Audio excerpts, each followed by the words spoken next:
안녕하세요, 한상입니다. 오늘 소개해드릴 차는 2023 캐딜락 XT4입니다. XT4는 캐딜락의 엔트리 SUV이죠. 2018년에 데뷔를 했고요. 뷰익 앰비전 등과 함께 E2 XX 플랫폼을 공유를 합니다. XT4는 라인업에서 XT5 아래에 위치를 하고요. XT6에 이어서 두 번째 XT 시리즈죠. XT4는 미국과 중국 두 곳에서 생산을 하는데 국내에는 미국산이 수입이 됩니다. 엔진 라인업은 2.0 가솔린 터보 한 가지고요. 국내에는 스포츠 트림 한 가지만 판매가 됩니다. 가격은 5,851만원이고요. XT4의 외장 디자인은 캐딜락의 전형적인 스포츠 트림의 모습이죠. XT6보다 차는 작지만 묵직한 느낌은 거의 비슷하고요. 그러니까 요즘에 나오는 캐딜락 차들은 대체로 다 묵직한 그런 디자인 또는 단단해 보이는 디자인이 특징인 것 같습니다. 보닛에는 깊게 두 줄로 라인이 패여 있는데 저것 때문에 인상이 좀 더 강해 보이는 것 같아요.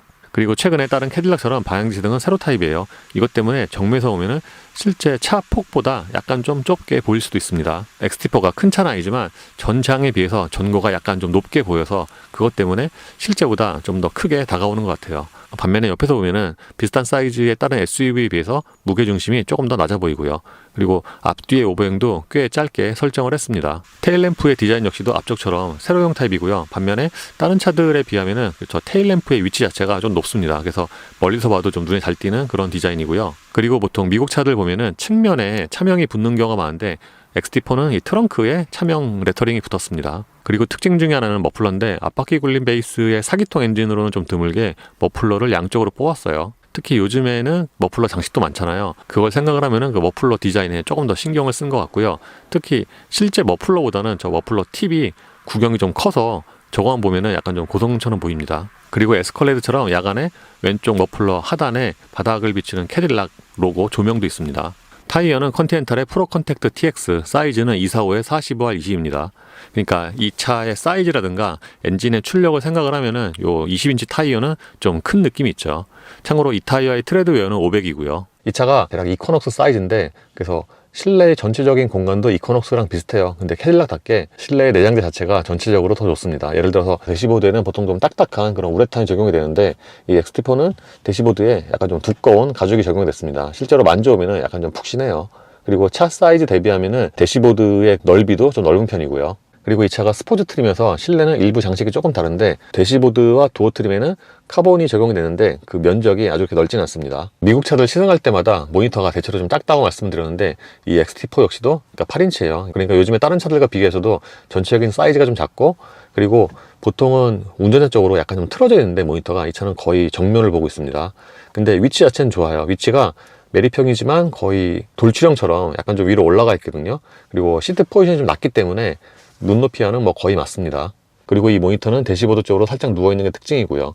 모니터는 따로 물리 버튼 없고요. 그러니까 이 홈 버튼 하나만 물리 버튼이고 나머지는 전부 다 터치입니다. 물론 아래쪽에 그 다이얼로도 조절을 할 수가 있고요. 안쪽에 있는 인터페이스는 XT6와 뭐 거의 같습니다. 요거는 쉐보레와도 어느 정도 공유를 하는 그런 그 인터페이스인데 예를 들어서 지금 이 홈 화면이고 이렇게 페이지 넘기면은 이제 주요 메뉴가 나오죠. 캐딜락도 이런 그 아이콘들이 대체로 좀 다 큼직큼직하죠. 지금이 전체 메뉴를 다 볼 수 있는 그런 화면이고 그리고 그 아래쪽에 보시면은 그러니까 바로 갈 수 있는 이렇게 큰 메뉴를 이렇게 설정을 해놨습니다. 지금 내비게이션이고요. XT6 역시 차량 설정은 모니터랑 계기판이랑 좀 나눠져 있는데 예를 들어서 요 설정으로 들어가면은 크게 이게 세 가지의 탭이 나오죠. 시스템과 앱, 차량. 예를 들어서 시스템 같은 경우에는 여기서 디스플레이와 사운드 또는 개인정보, 휴대폰 등등을 세팅을 할 수가 있고요. 그러니까 XT6처럼 여기서 이제 설정할 수 있는 그런 그 메뉴가 그렇게 많은 편은 아닙니다.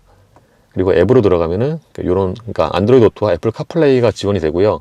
차량은 말 그대로 차량 설정인데 여기서 뒷좌석 확인 알림이나 실내 온도 그리고 충돌 감지 시스템 설정 등을 여기서 세팅을 할 수가 있고 편의 설정도 마찬가지고요. 그리고 후진 시 사이드 미러가 바닥을 비추는 그런 기능 있잖아요. 그거 같은 경우는 끄기까지 포함해서 총 4가지 메뉴가 있습니다. 카메라로 들어가면은 이렇게 후방 카메라 화면이 나오는데 기본 2분할이고요. 그러니까 왼쪽이 그러니까 이게 모니터가 좀 작아서 그렇지 그 메뉴 자체는 꽤 있습니다. 예를 들어서 이 아래쪽에 아이콘을 누르면은 이렇게 앵글을 달리해서 볼 수가 있고요. 그리고 아래서 뒤로 바꾸면은 한 10km, 11km 정도 될 때까지 이 카메라가 유지가 됩니다. 요즘에 신차들과는 달리 센터 패시아에는 물리 버튼이 많은 편이에요. 예를 들어서 요 아래쪽에 보시면은 이렇게 좌우로 쭉 많은 버튼이 나열이 되어 있잖아요. 이게 이제 공조양식 버튼인데, 예를 들어서 이걸로 온도를 조절을 하고요, 또는 바람 세기는 요걸로 조절하는데, 이게 바람 방향 있잖아요. 보통 바람 방향은 이게 다 개별적으로 있어요. 보통 다이얼로 하나로 처리를 하거나 그러는데, 그래서 공조장치의 그 버튼이 좀 많게 느껴집니다. 통풍과 열선 시트도 마련이 되어 있고요. 보통 미국 차들이 이렇게 통풍과 열선 시트 그 조명 색상이 동일한 경우가 많죠. 센터 패시 아래쪽에는 작은 수납 공간이 있고요. 이게 커버가 따로 있습니다. 그리고 이 안쪽에는 USB 단자 2개와 C볼트가 있고요. 그래도 캐딜락이어서 이 USB는 조명도 있어요. 기어 셀렉터는 전통적인 레버 타입이고요. 이 디자인은 XT6와 거의 동일하네요. 이 기어 레버가 시동이 꺼져 있을 때는 이 전체가 다 하이그로시인데, 시동을 키면은 여기에 R&D 이게 표시가 되죠. 전자식 기어 레버라서 D 상태에서 차문을 열고 브레이크에서 발을 떼면은 자동으로 P로 체결이 되고요. 그러니까 이렇게 굴러갈 수 있는 그런 사고를 방지해주는 그런 기능이 있죠.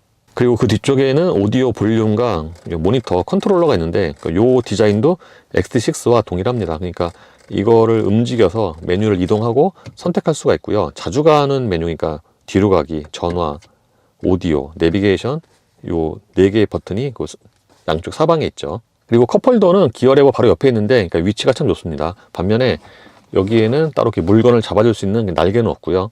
그리고 여기는 ISG 온오프, 그리고 모드는 드라이브 모드입니다. 차체 사이즈 대비해서 센터 콘솔 박스는 이게 커버가 꽤 긴 편이에요. 그래서 열면은 되게 좀 길쭉하게 열립니다.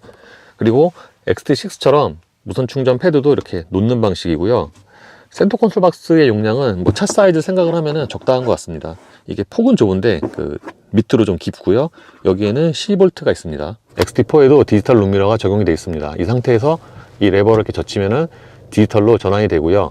가장 왼쪽에 있는 버튼 누르면은 모드 전환인데, 그러니까 지금이 밝기고요. 한 번 더 누르면은 이렇게 확대와 축소, 그리고 한 번 더 누르면은 상하 조절이죠. 운전대는 차에 맞게 좀 컴팩트한 그런 사이즈고요. 이제 통상적인 차들보다 이 림이 좀 두꺼운 편입니다. 그래서 좀 손이 좀 작은 사람 또는 여성에게는 이게 약간 좀 두껍게 느낄 수가 있고요. 저 대시보드처럼 이 림에도 가죽이 좀 쫀득하게 들어갔습니다. 운전대 조절은 전동이고요. 패들 시프트도 마련이 되어 있습니다. XT4는 최근에 나온 차 치고는 드물게 풀 디지털 계기판이 아닙니다. 그러니까 가운데 액정이 있고요. 양쪽에는 그 전통적인 아날로그 게이지 2개가 배치가 되어 있죠. 요 가운데 부분에서는 트릭 컴퓨터를 비롯한 여러 가지 정보가 표시가 되는데, 보통 미국 차들이 계기판에서 보통의 다른 브랜드에서는 잘 안 보여주는 그런 정보를 많이 보여주잖아요. 예를 들어서 오일 온도라든가 엔진 부스트, 변속기 오일 온도 등의 여러 가지 정보가 표시가 됩니다. 그리고 페이지를 넘기면은 여기서 설정이 있는데, 예를 들어서 이게 단위로 가면은 이게 그 킬로미터는 그게 아니고요. 그냥 킬로미터, 마일 이거고, 그리고 정보 페이지 옵션에 들어가면은 아까 처음에 보여드렸던 그 페이지에서 표시되는 정보를 자기가 이렇게 선택을 할 수가 있습니다. 헤드업 디스플레이 시인성은 좋은 편인데 전체적인 크기가 그렇게 큰 편은 아니고요. 내비게이션의 그 길찾기와 연동은 됩니다. 근데 렉서스처럼 HUD에 길찾기가 항상 표시가 되는 건 아니고요. 그러니까 평상시에는 표시가 안 되다가 갈림길 빠질 때, 그럴 때만 표시가 되고, 또 그때는 또 순간적으로 속도계가 안 나와서 좀 불편할 수가 있죠. 그리고 헤드업 디스플레이는 스티어링 칼럼 왼쪽에 있는 이 버튼으로 이렇게 높낮이를 조절할 수가 있고요. 인포를 누르면은 그러니까 여기에 표시되는 이렇게 디자인을 이렇게 바꿀 수가 있죠. 1열 시트는 차 사이즈를 감안을 해도 조금 작게 느껴지고요. 예를 들어서 제가 앉으면 좌판의 길이가 좀 짧게 느껴집니다. 그래서 허벅지 뒤가 약간 좀 뜨고요. 좌우의 폭도 좀 타이트한데, 다른 말로 하면은 좌우에 그 지지하는 기능성이 좋다고도 할 수가 있겠네요. 쿠션은 하체처럼 약간 좀 탱탱한 편이고요. 도어 트림은 대시보드처럼 여러 가지 선들이 좀 많이 쓰였고요. 그래서 도어 트림의 디자인이 약간 좀 스타일리시합니다. 그리고 유리는 1열만 상하향 모드 원터치고, 2열 유리는 내려가는 것만 원터치고 올라가는 건 원터치가 아닙니다. 그리고 도어 포켓의 크기는 꽤 넉넉한 편이고요. 그러니까 이 도어 포켓이 좀 깊어요. 예전부터 캐딜락의 작은 차들은 차 사이즈를 감안을 해도 2열의 공간이 좀 부족했는데, 이 차 역시 그렇습니다. 제가 앉으면은 무릎과 앞치 사이에 주먹이 하나가 꽉 끼게 들어가서, 그러니까 레그룸만 보면은 거의 경차와 좀 비슷하지 않나 싶습니다. 1열처럼 2열 시트 역시도 쿠션이 좀 탱탱하고요. 등받이 각도도 거의 90도로 서 있습니다.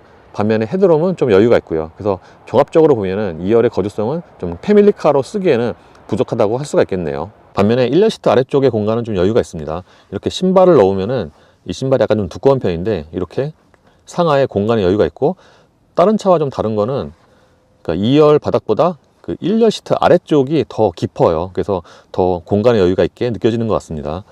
반면에 요 가운데 부분은 좀 많이 올라온 편이고요.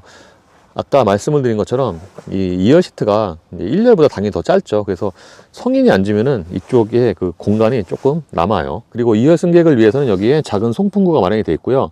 열선이 있고, 그리고 USB 단자 2개가 있습니다. 실내의 장점 중에 하나는 파노라마 루프인데, 이 파노라마 루프가 면적이 꽤 넓어서, 그러니까 1열은 몰라도 2열 승객이 느끼는 개방감이 꽤 크죠. 트렁크의 기본 용량은 637리터, 2열 시트를 저으면 1385리터로 들어갑니다.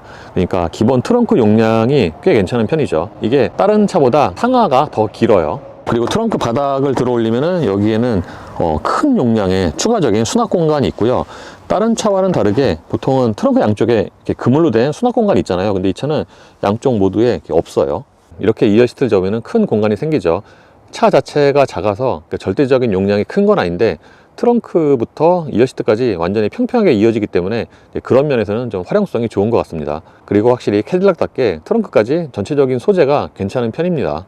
예, 미리 말씀을 드리면 이 차는 조용하거나 방음이 좋은 차는 아닙니다. 실내에서 정차 시에 이 엔진 소리가 좀 뚜렷하게 들리는 편이고요. 공조장치가 꺼져 있을 때는 그 엔진 소리 그 특유의 그 약간 좀 하이톤 소리 있잖아요. 그 소리도 좀 이렇게 갤갤갤한 소리가 좀 들려요. 그래서 이 차가 이코녹스면은 엔진 방음이 좀 이 정도가 돼도 대략 뭐 이해는 하는데, 이코녹스보다 비싼 캐딜락이잖아요. 그래서 이 캐딜락이라는 브랜드 또는 이 차 가격을 생각을 하면은 이런 방음은 좀 부족하다고 할 수가 있겠습니다. 반면에 정차 시에 진동 대책은 꽤 좋은 편이어서, 그러니까 운전대로는 진동이 거의 없고요. 시트로는 그 진동이 좀 가는 게 있습니다. 이 차의 파워트레인은 2.0 가솔린 터보와 9단 자동 변속기로 조합이 됩니다. 최고 출력은 238마력이고요. XT4는 캐딜락의 엔트리 SUV이고, 따라서 기존의 캐딜락 차들에 비해서 고객층이 조금 젊잖아요. 그래서 그런지 전체적으로 좀 더 스포티한 그런 감각입니다. 예를 들어서 이 하체 같은 경우도 조금 단단한 편이고, 그리고 방금 말씀드린 것처럼 엔진 소리 또는 그 외부 소음의 그 실내로 들어오는 것도 좀 많이 허용을 했어요. 예를 들어서 50km 이하의 속도에서 회전수가 1000과 2000rpm에서 천천히 가속할 때는 모든 차가 엔진 소리가 가장 잘 들리는 그런 구간인데, 이 차는 다른 차들보다 이 엔진 소리가 좀 더 크게 들리고요.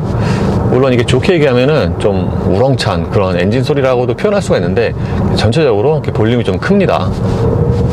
그리고 하체가 단단하다고 말씀을 드렸는데, 조금 더 정확하게 표현하자면은 이것도 약간 좀 통통거리는 그런 느낌이 더 맞을 것 같아요.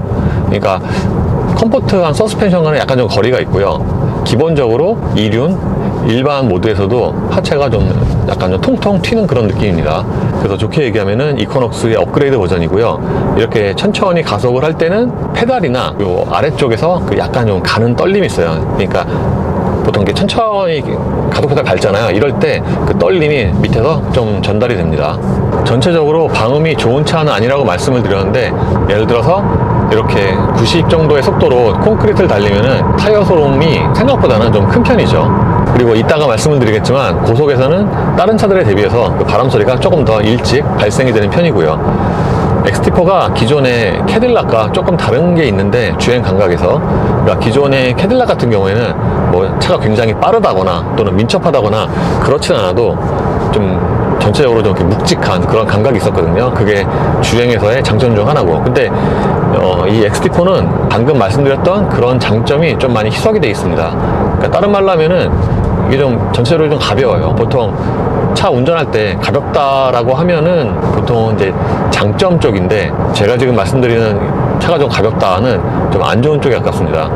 그러니까 묵직한 느낌은, 그러니까 이 차가 기본적으로 이륜이 기본인데 시동 껐다 키면은 이 상태에서는 생각보다는 차가 좀 되게 가벼워요. 그러니까 이 가벼운 게 가속이 빠른 거 또는 가속 페달 조금만 밟아도 차가 좀 잘 나가는 거, 그것도 표현이 되지만 이 하체 쪽은 묵직함보다는 좀 가벼운 쪽에 가깝습니다. 기본적으로 시트 포지션이 높기 때문에 앞쪽의 시야는 꽤 좋고요. 반면에 대부분의 미국 차들처럼 이 사이드미러, 특히 왼쪽의 사이드미러는 이게 평면이어서 사각지대가 꽤 큽니다. 그러니까 저 경고 램프가 있긴 하지만 기본적으로는 차선 변경할 때 직접 숄더 체크로 보는 게 좀 더 안전하죠. 그리고 후방 시야도 조금 제한이 되는데 이게 뒷유리가 작다기보다는 저 헤드레스트가 2열이 조금 길어요. 그래서 후방 시야가 좀 제한이 됩니다.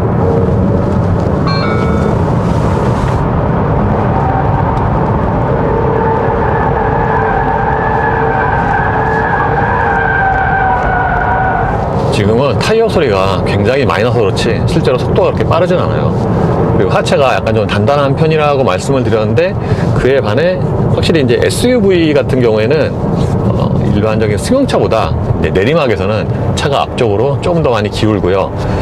그리고 지금은 제가 스포츠 모드로 돌아왔는데, 어저께 일반 모드로 돈 것과 비교해 보면은 확실히 스포츠 모드가 좀 더 차이나게 좀 더 다이내믹하죠, 동적으로.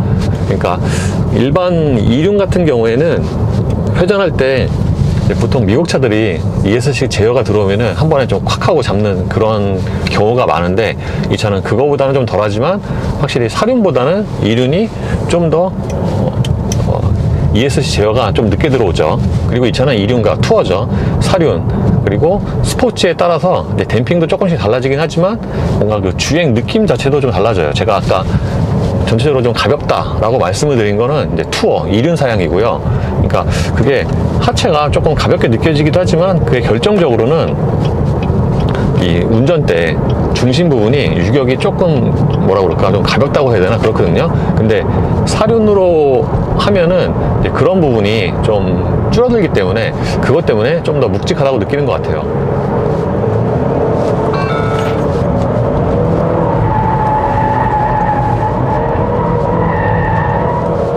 보통 SUV는 내리막과 오르막에서의 거동이 좀 다른 경우가 많은데, 이 차는 그 중에서도 가장 좀 차이가 큰 편 같아요.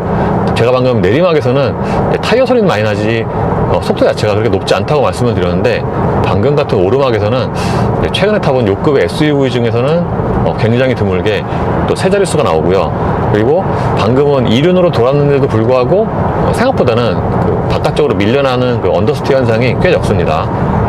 주행에서 이 차의 장점 중에 하나는 가속력이에요. 기본적으로 엔진 힘이 괜찮기도 하지만 이게 세팅 자체가 저속에서 많이 안 밟아도 속도가 좀 잘 붙는 그런 스타일입니다. 그러니까 회전수가 2000 정도 RPM에서 밟잖아요. 그러면 이렇게 많이 안 밟아도 회전수가 2000 RPM만 넘어가면은 그 회전수가 좀 금방 떠요. 그래서 뭔가 운전의 편의성 면에서는 굉장히 좋다고 할 수가 있고요. 그리고 실제로 가속력도 생각보다 빠릅니다. 제 동영상 기준으로 보면은 이륜 기준으로, 그러니까 사륜보다 이륜이 좀 더 빠릅니다. 이코노스처럼 또는 XT6처럼 정지에서 200km까지의 가속 시간이 약 한 30초인데, 이거는 의외로 캐딜락 XT6 있잖아요. 3.6L 자연흡기, 그거와 거의 비슷합니다. 그러니까 이 차가 출력은 낮아도 토크는 XT6 3.6 자연흡기와 거의 비슷하거든요. 그러니까 차는 좀 작고, 그래서 이 동력 성능도 거의 비슷하지 않나 싶습니다. 그리고 이 차는 요즘에 터보 엔진으로는 좀 드물게 이렇게 가속 페달을 밟았다가 딱 뗐을 때 그 터보 소리 있잖아요. 휘익 하는 소리, 그 소리가 좀 잘 들리는 편이에요. 그러니까 순정 터보 같은 경우에는 이런 그 터보 작동 소리가 보통은 잘 안 들리는데, 이 차는 다른 차들에 비해서는 그 소리가 조금 더 또렷하게 들립니다. 그래서 다른 말로 하면은 젊은 감각이니까 그런 소리를 좀 더 스포티하게 들리게 세팅을 했다고도 할 수가 있겠죠. 엔진 소리가 크긴 하지만 그 음색 자체는 장점인데, 예를 들어서 대략 한 4000rpm 이상에서는 이 엔진 소리가 뭔가 좀 듣기가 좋은 그런 거친 사운드, 그러니까 사운드가 좀 거칠긴 하지만 듣기에 그렇게 부담스러운 음색은 아닙니다. 물론 이제 전체적인 볼륨은 크고요. 그리고 드라이브 모드는 투어와 AWD 스포츠가 있는데, 투어에서 스포츠로 바꾸면은 댐핑의 저는 차이가 굉장히 좀 크다기보다는 아까 말씀을 드린 것처럼 이게 운전대 있잖아요. 이게 운전대 감각이 좀 더 묵직해지면서 뭔가 전체적으로 더 안정적인 그런 느낌이 들거든요. 그러니까 투어 같은 경우에는 차가 의외로 이제 고속에서도 좀 출렁출렁거리고, 아니 저속에서도 약간 좀 출렁출렁거리고 가볍고 그런데, 스포츠로 바꾸면은 그거보다는 좀 더, 그러니까 제가 기존에 알고 있었던 그런 캐딜락 특유의 그런 묵직한 주행 감각과 비슷해지죠. 그럼에도 불구하고 상위 모델보다는 확실히 그런 좀 묵직한 맛은 좀 떨어집니다. 그리고 미국 차들 시승하면은 변속 충격이 많다라는 말을 제가 좀 자주 하는데, 요즘에 또 미국 차들을 타보면은 예전에 비하면 그런 변속 충격이 많이 줄어드는 것 같기도 하고요. 예를 들어서 캐딜락이나 쉐보레의 이 뭐 9단이나 10단 변속기 같은 경우에는 변속이 잦은 그런 시내 구간에서는 생각보다는 변속 충격이 많거든요. 근데 이 차 같은 경우에는 변속 충격이 꽤 적은 편이에요. 그러니까 이게 레니게이드와 거의 비슷한데 브랜드는 달라도 회사는 달라도 그러니까 이렇게 일상적인 상황에서는 변속 충격이 별로 없고, 반면에 킥다운을 하면은 이렇게 탁 하고 좀 이렇게 튀는 그런 변속 충격은 있죠. 근데 아주 그게 굉장히 신경 쓸 정도는 아닙니다.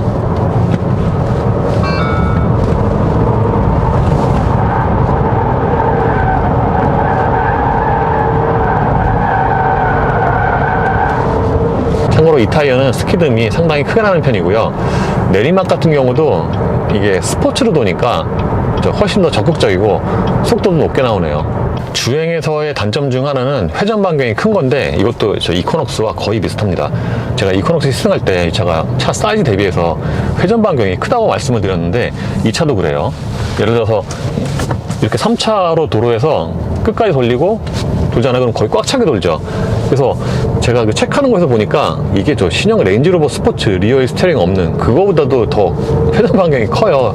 그래서 미국에서는 뭐 그렇게 큰 상관이 없겠지만 우리나라에서 좀 좁은 데서 유턴하거나 그럴 때 약간 좀 부담스러울 수 있습니다. 근데 이게 확실히 미국 차라서 그렇게 회전 반경이 큰 것에 크게 구애를 안 받는 것 같아요. 아까 말씀을 드린 것처럼 이 차는 동급의 다른 SUV에 비하면은 그 바람 소리가 발생하는 시점이 조금 빠른 것 같고요. 예를 들어서 속도가 한 110 정도가 되면은 그러니까 요 필러 쪽에서 조금씩 풍절음이 생기고, 그 이상의 속도에서는 확실히 이 차가 밖에서 보면은 키가 좀 크잖아요. 유리도 약간 좀 서 있는 편이고, 그래서 그런 풍절음이 좀 더 생기는 것 같습니다. 가속력 같은 경우에는 아까 말씀드린 것처럼 꽤 좋은데, 이 차가 저속에서도 토크가 좋지만 자동으로 변속되는 시점까지, 그러니까 이게 회전수가 많이 사용되는 그런 엔진이 아니잖아요. 그럼에도 불구하고 꾸준하게 좀 속도가 올라가는 그런 타입입니다. 그리고 고속 안정성은 소형 SUV로서는 꽤 좋은 편인데, 이것도 투어와 스포츠가 조금씩 차이가 있고요. 예, 이번에 캐딜락 XT4를 시승을 해봤습니다. XT4는 캐딜락의 엔트리 SUV인데 따라서 그 라인업에 볼륨을 좀 이끌어줄 그런 모델이죠. 근데 차급이나 그런 걸 생각을 해보면은 그 가격이 조금 높지 않나 싶습니다. 그리고 이 차는 대부분의 캐딜락처럼 이게 장점과 단점이 좀 뚜렷해요. 장점은 묵직한 외장 디자인, 포스가 있는 외장 디자인이고, 실내도 내장재가 좋아요. 그러니까 이게 지금 보이는 것보다 내장재가 더 좋거든요. 사실 요즘 기준으로 보면은, 그러니까 이게 지금 캐딜락 중에서 괜찮다고 생각이 되지만 다른 또 신차에 비하면은 이게 좀 올드하잖아요. 근데 이런 그 보이는 디자인에 비해서 전체적인 또 내장재는 좋은 편이어서, 예를 들어서 대시보드뿐만 아니라 그 눈에 좀 잘 안 띄는 트렁크 쪽까지 좀 대체로 좋은 소재로 마감을 했어요. 그래서 좋은 내장재가 장점이라고 할 수가 있고요. 차로 중앙 유지만 제외를 하면은 국내 소비자들이 선호하는 또 대부분의 편의 장비는 적용이 되어 있고요. 예를 들어서 통풍 시트가 있고요. 근데 확실히 차로 중앙 유지가 없는 게 좀 단점이긴 하죠. 예를 들어서 여기 버튼을 누르면은 차로 이탈 방지 기능이 실행이 되는데, 이거는 차로 중앙을 잡고 가는 기능이 아니라 이렇게 가다가 한쪽으로, 그러니까 차선을 인식을 하잖아요. 그러면 그때 이제 되돌려주는 그런 시스템에서 우리가 보통 많이 쓰는 차로 중앙 유지는 아닙니다. 그래서 요게 없는 게 단점이라고 할 수가 있고요. 캐딜락도 이제 레인지로버처럼 그동안 인색했잖아요. 근데 레인지로버처럼 좀 이것도 좀 들여와야 되지 않을까 싶습니다. 반면에 단점으로는 방음이 부족한 게 있고요. 그러니까 젊은 감각이다 라고 하면은 뭐 대략 이해는 되지만, 성격이 그렇다면, 근데 통상적인 기준으로 보면은 이제 조용한 차가 아닙니다. 그리고 2열도 그러니까 패밀리카로 쓰기에는, 그러니까 애시당초 이런 그 컴팩트급은 패밀리카 용도로 쓰는 그런 레이아웃이 아니잖아요. 그래서 그냥 1열 위주의 차고, 2열 같은 경우에는 그냥 플러스 2의 개념으로 생각을 하시는 게 조금 더 편할 것 같아요.